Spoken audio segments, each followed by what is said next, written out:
Hello and welcome to Newsbreak at 7. I'm Veera Raghav. First up this evening, our continuing focus on the simmering Cauvery water dispute between Tamil Nadu and Karnataka. As the Supreme Court sets up a bench to hear Tamil Nadu's case demanding release of 24,000 cusecs of water in this distress year, Karnataka is all set to hold an all-party meeting on Wednesday after protests from farmer groups and opposition parties against the release of water to Tamil Nadu. While a historic Supreme Court verdict had settled the dispute over sharing of the river's waters in 2018, this year is a distress year, with over 40% deficit in inflows into the river. Tamil Nadu has had a massive shortfall. It has received only around 24 TMC feet of water from Karnataka as opposed to the around 70 TMC feet of water that it should have got in a normal year by the 20th of August. Remember, water in the months of June, July, August and September are essential for the standing Cauvery rice crop in Tamil Nadu, for which water is released from the Mettur reservoir, which has only around 21 TMC feet of water as opposed to its capacity of 93 TMC feet of water according to the government of Tamil Nadu. After orders from the Cauvery Water Monitoring Committee, Karnataka has been releasing 10,000 cusecs of water according to the Deputy Chief Minister D.K. Shivkumar from the 14th of August. However, the four major reservoirs in the Cauvery basin have a storage of only around 79 TMC feet as opposed to a full capacity of 104 TMC feet as per the KSNMDC website. And Karnataka has expressed concerns over storing for its drinking water and farmer needs. Remember, cities like Bengaluru heavily dependent on Cauvery for drinking water. So will this dispute get more intense this distress year, both legally and politically, as we head into the month of September, which is essential for the Cauvery crop in Tamil Nadu? Remember, politics and emotion often runs very high when the Cauvery runs dry. Joining us this evening, A. Saravanan of the DMK. We hope to be joined by Kengal Renu, spokesperson of the Congress party from Karnataka, in a bit.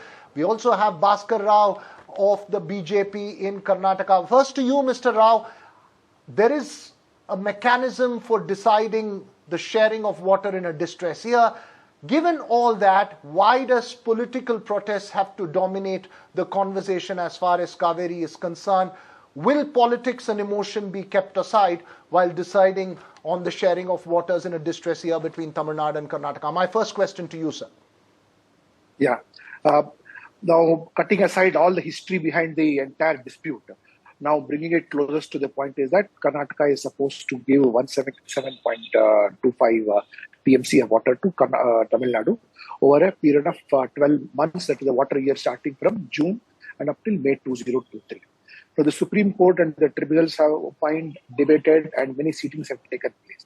Now there are two things on which things get decided. One is the facts and one is the point of law over there. When you go back to the Supreme Court, they ask you what is the fact and what is the law.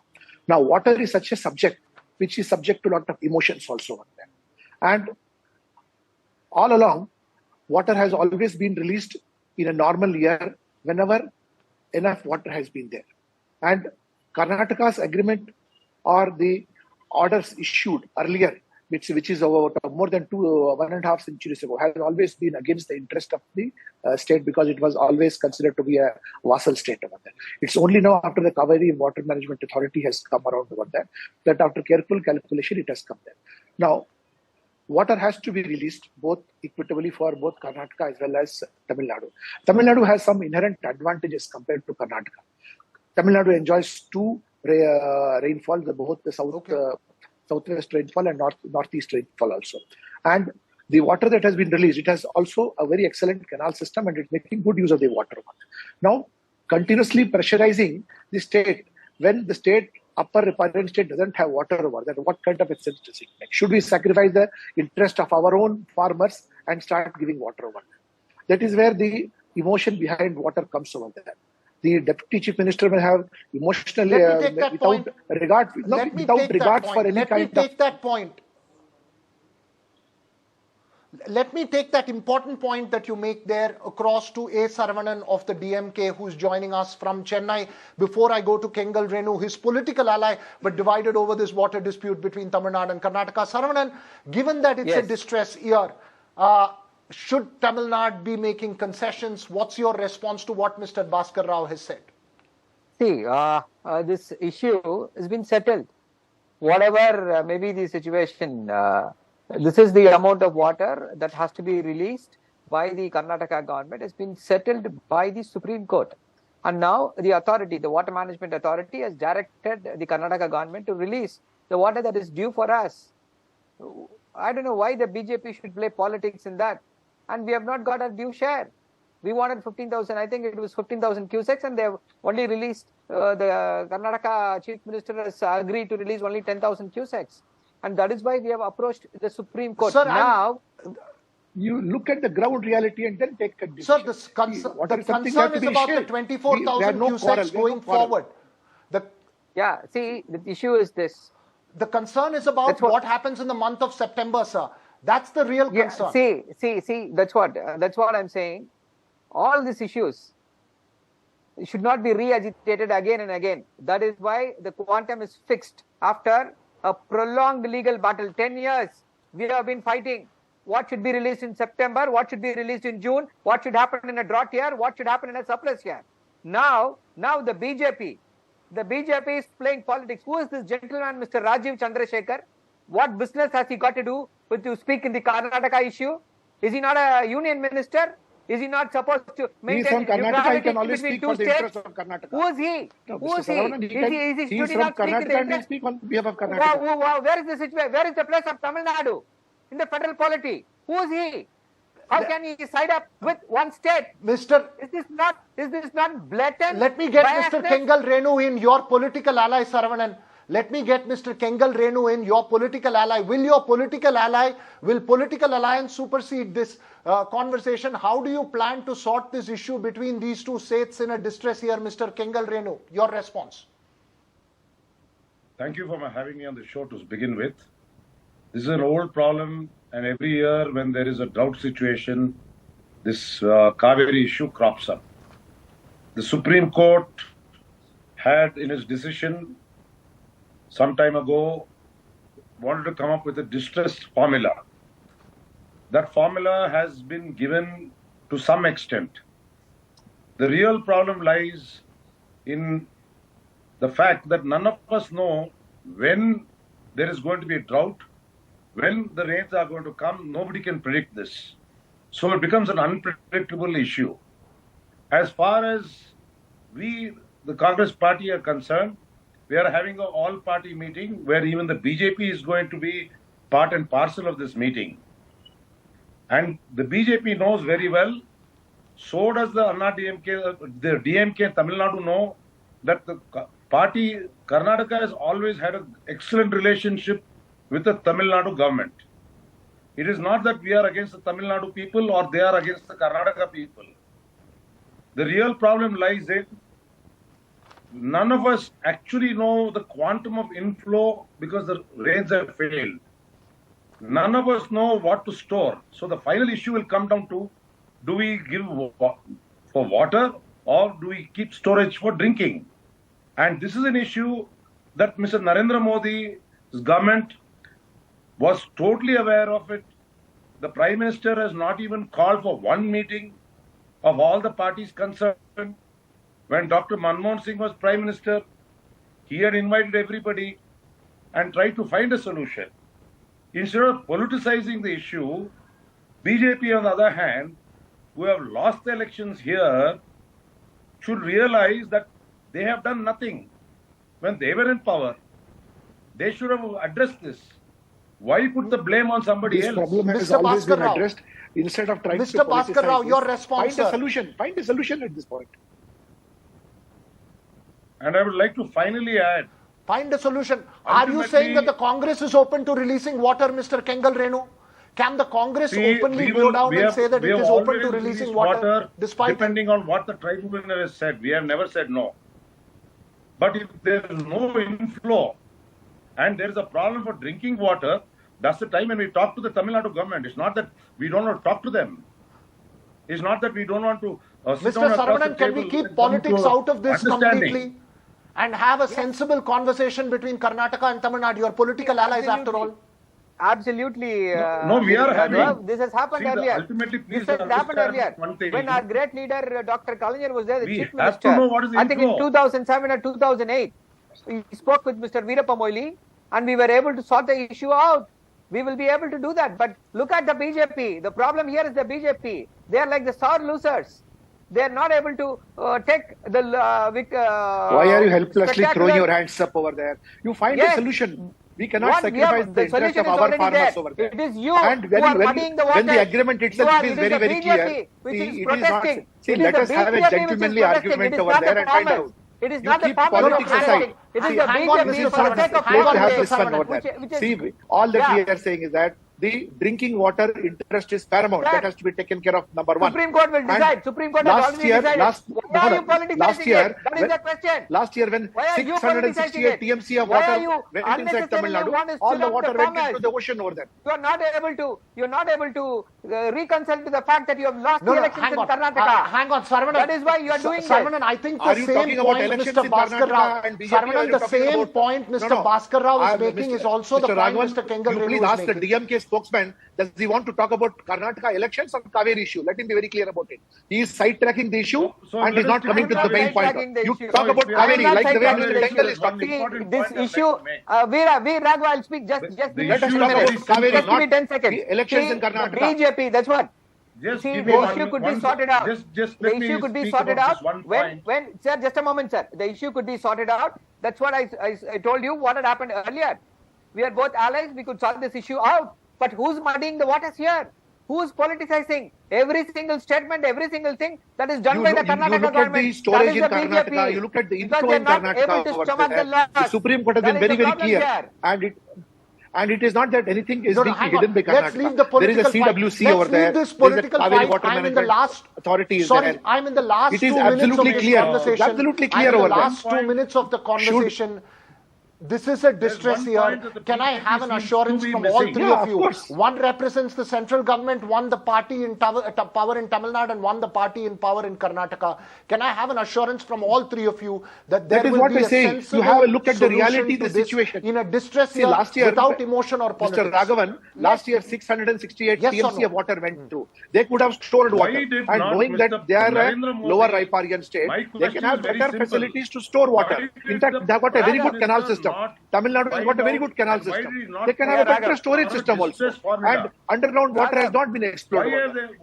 Despite having a higher rainfall and being in the upper riparian state, we are absolutely at the receiving end when water has to be released over there. Why should we every time have to... See, we know this will happen. Last word. We want. There is a distress formula. Yes, the problem is this. Raghav, the problem is this. The politics in Karnataka is too volatile. That is why we thought it will not fetch You leave the politics aside, Mr. Saravana. That is why we have moved the politics Supreme aside. Court. You and I are that not is why we have moved the Supreme Court. We are talking about the distribution of Cauvery water. The Supreme Court. Anyway, my hope the Karnataka government has to do. Yes or no? Look, ultimately courts, Saravanan, in this dispute, it's a historic dispute. Hopefully politicians will keep politics and emotion away and see this as a farmers issue and a drinking water issue in Karnataka, this side, a key farmers issue in Tamil Nadu. Remember, as we head into the month of September, this is crucial. My last question quickly to the three of you, yes or no, will politics be kept aside and emotion be kept aside? Will this be sorted in the month of September? See, the interest of the farmers is paramount. Yes. The interest of the farmers we are willing to do that. Water is an emotional issue. To do that. You cannot separate. And when it comes to emotions, politics definitely is going to be there. We have to take care of the interest of the farmers. Mr. Kengal Karnataka farmers' interest, and more than that, drinking water Prime Minister of India has not even taken any interest in this matter. Okay. Not once. He has not taken one interest. He's the Prime Minister to come, Mr. Kengal. Why do you have to bring the Prime Minister when the laid down formula is there? We will have to leave this conversation right here. I'm sorry we're running completely out of time. It's an issue that's simmering as we head into the month of September with no rains coming into the catchment area further. It does seem to be a worrying situation. We'll have to wait and see how this issue plays out. As I mentioned, there is an all-party meeting tomorrow as well as the case playing out in the Supreme Court there in New Delhi between Tamil Nadu and Karnataka. But moving on from a dispute over a river into the story of a man that could inspire thousands, one who has fought his way from being a migrant laborer to become a student of medicine. 33-year-old Krishna Chandra Ataka has spent the last 15 years as a farm and migrant laborer. His family struggles in abject poverty in the village in Rayagada district of Odisha. But Krishna Chandra, who finished his 12th standard in 2006, kept his dream alive. He fought all odds and cracked the NEET exam this year to get admissions to an MBBS seat at the Shahid Rendo Maji Medical College in Kalahandi in Odisha. He will start college soon. Joining us from the farmlands of his Tuapadi village, Krishna Chandra, who I spoke to a short while ago. Well, Krishna, your story is one that could inspire thousands. Narrate to us some of the most difficult moments of your life, which could be lessons of strength to many. Yeah, sir. Yeah, sir. Namaskar, sir. Yeah, it's really painful, sir. While I'm traveling to Kerala, yeah, there was no money, so we were in the train, and so without yeah, we had our general ticket, but yeah, it's very painful when we get down from the train to one night we slept there and searching the jobs, like the labor work to Kerala. It was so very difficult and pathetic for me, sir. It's fascinating, Krishna, what you've gone through. And the most fascinating part of your story is you passed your 12th standard in 2006. And for the last 15 years, you worked as a farm laborer. First for 13 years in your own village, and then for a couple of years in Kerala, as you were just pointing out to us. Did you always know you will get back to studies and work to becoming a doctor? Yes, sir. Actually, I inspired from my high school teacher. So yeah, I was dreaming to become a doctor. So in 2021, I started my preparation to qualify the NEET, sir.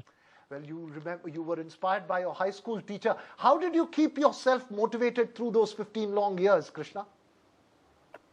Sir, yeah, actually my wife, I got married in 2018. My wife was telling to me, if we come to doctor, and some of my juniors, they inspired me very well, sir, and which makes me to qualify this fascinating. NEET, sir. Was there any time when you doubted yourself, a time when you lost all hope?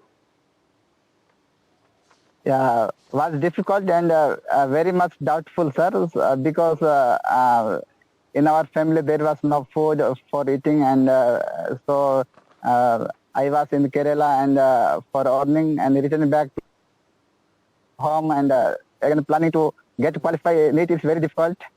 And because I have no choice, I do not have any options to stable my family. So which makes me this qualification. I mean, this need to qualify the successful. What would you say was your biggest challenge, Krishna, while writing those NEET exams? Sir, actually in our area there is no coaching center. So I used to get some support from internet, and I bought from NCRT books and some study material from online, and in this way I qualify, sir. What would you tell, Krishna, to people, thousands like you, who have dreams, who are struggling as migrant laborers, but don't have the resources to pursue their dreams? Sir, I would like to message them, because I'm a poor boy. Also, I face this hardshipness in our area, and becoming a migrant worker, everybody has to become a doctor. Yeah, number of boys and girls are going to Kerala or to Surat. So I'm especially requesting to them, please dream to become success.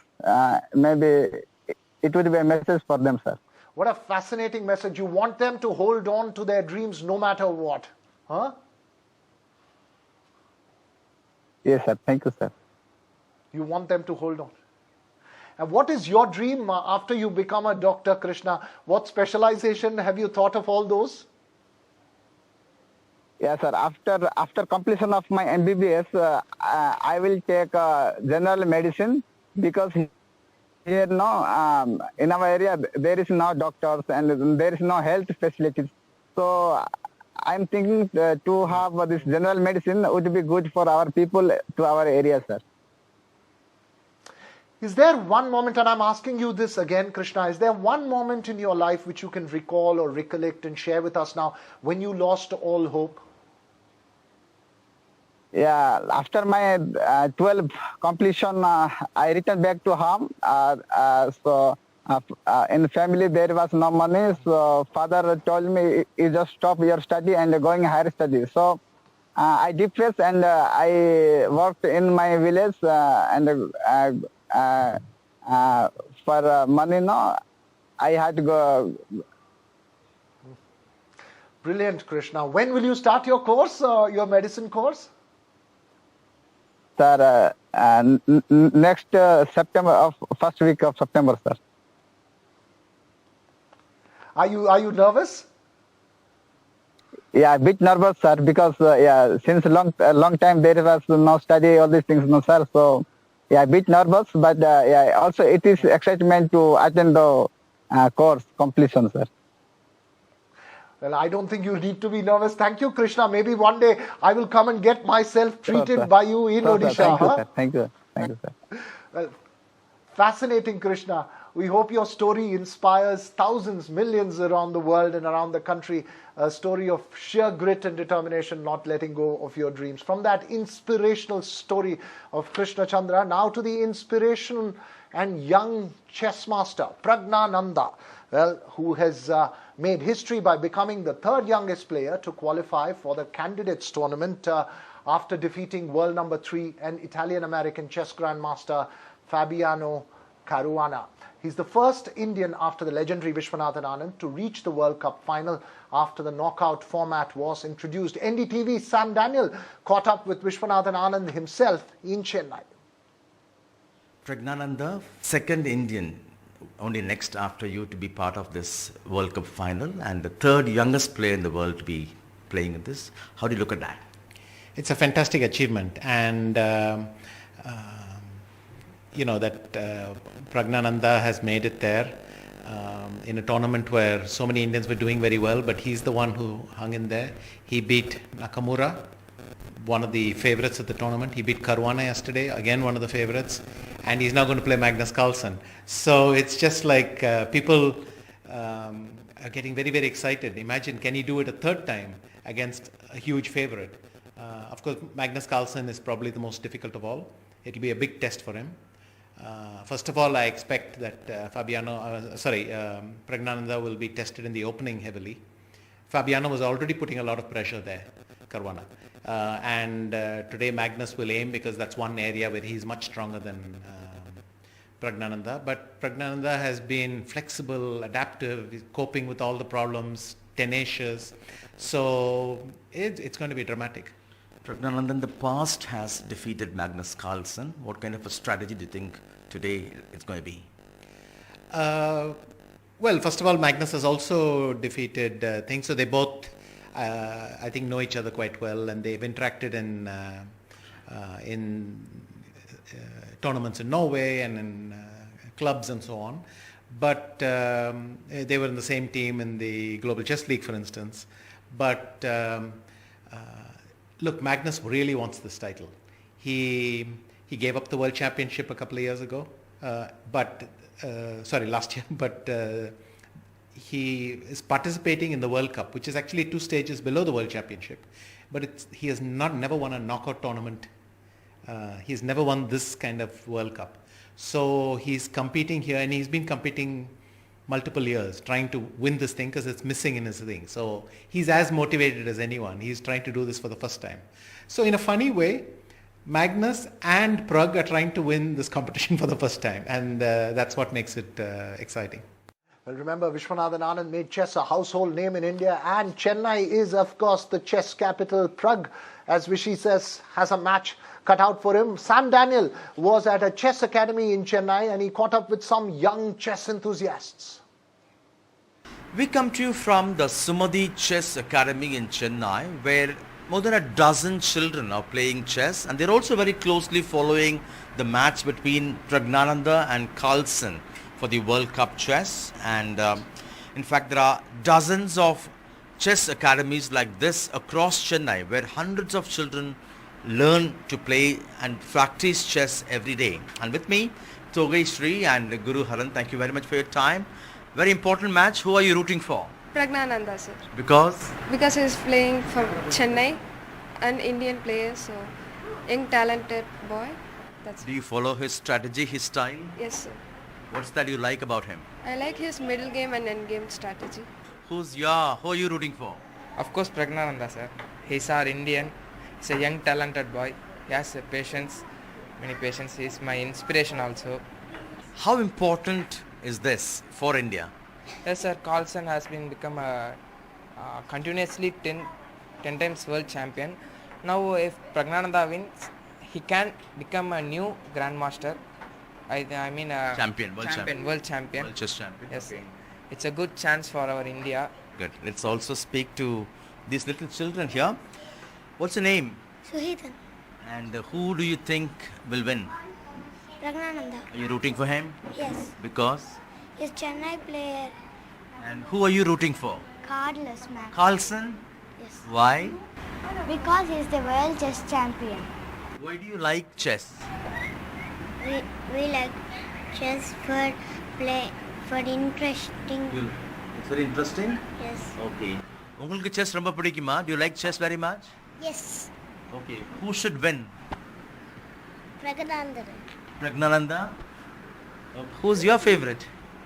Pragyancha, Carlsen. Pragyancha, Pragnananda. Because? he's Indian. Okay. Why do you like chess? Chess builds up patience more than all games does. Yeah, Who's your favorite icon, chess icon? Pragnananda. Because?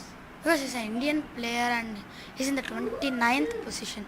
Thank you very much. And a sense of excitement in Chennai as Chennai boy Pragnananda could possibly end up becoming world chess champion, home for already another 5-time champion Vishwanathan Anand. At the Sumadhi Chess Academy in Chennai with Suresh, Sam Daniel, Findy TV.